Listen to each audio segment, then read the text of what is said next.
Mula sa iba't ibang panig ng Pilipinas, narito ang pinakabagong balitang Red Cross. Ako si Walter Humawas para sa PRC News Flash.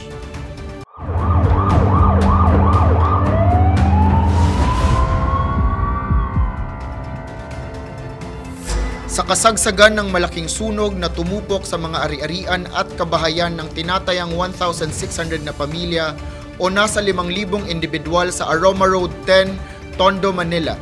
Isang buntis ang biglang nanganak sa kalagitnaan ng kaguluhan bandang alas 2:15 ng hapon ng September 13. Ang 41 anyos na ginang ay agad na sinaklolohan ng Philippine Red Cross Medical Team na sina Jefferson Dakut at Joshua Poquis na silang nagpaanak sa babae. Binigyang puri naman ni PRC Chairman and CEO Dick Gordon ang medical team sa kanilang mabilis na pagkilos para tulungan sa pagpapaanak ang babae. Dagdag pa niya, patunay ito ng katapangan at mabilis na pagkilos ng mga PRC responders sa mga emergency at sakuna. Isinilang ng babae ang ika-4 na supling sa tulong din ng mga PRC volunteer at staff. Binigyan ng pangangalagang medikal ang mag-ina at in-endorse sa DRRMO para dalhin sa pagamutan. Nasunog ang mezzanine area ng Philippine General Hospital alas 6 ng umaga ng September 16. Agad na nagdispatch ng fire truck at mga bumbero ang Philippine Red Cross, pati na rin ang 2 ambulansya at mga first aiders mula sa Manila chapter. Bukod sa mga assets ng Philippine Red Cross na ginamit para apulahin ang sunog, gumamit din ang mga bumbero ng smoke ram fan bilang exhaust fan. Ang sunog na umabot ng second alarm ay dineklarang fire out ng alas 7:09 ng umaga. Maingat na tinutulungan ng PRC Area Emergency Medical Services Team ang mga pasyente na makabalik sa kanilang ward.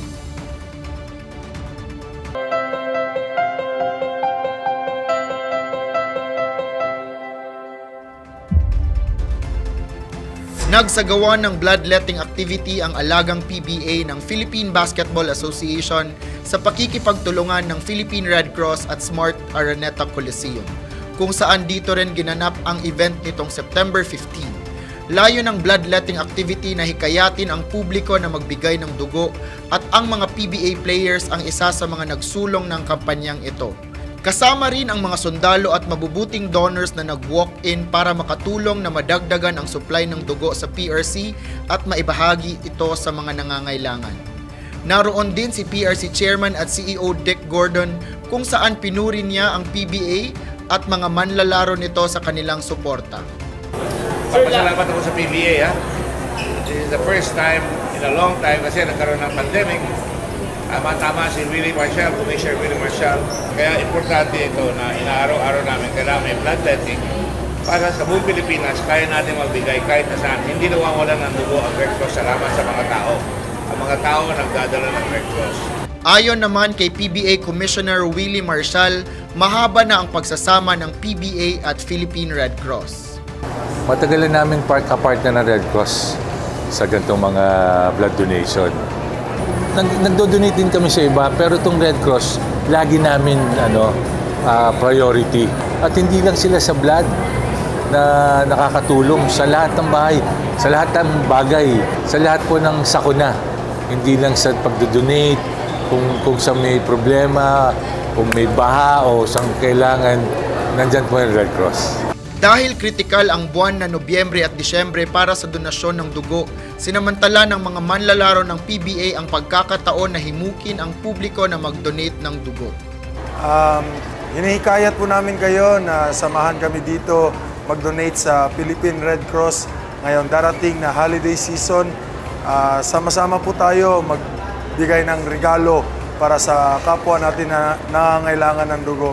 Andito naman po yung buong Red Cross para umalalay sa atin kung anong dapat gawin. Ingat po tayo lagi and God bless po. Hey, this is Kate Flores from the PBA. I'm calling everybody that would like to donate some blood. It's always good to do so and help others in need. You never know who actually needs it. Yeah, anybody that's looking to help out to your fellow Filipino brothers and sisters, you could just donate here today or whenever you can. Ipinagmamalaki rin ng mga manlalaro na opisyal na silang miyembro ng Philippine Red Cross at masayang i-display ang kanilang mga Red Cross ID. Mula naman sa kasundaluhan, inihayag nila ang kagaangan ng loob na nakapagbigay sila ng dugo.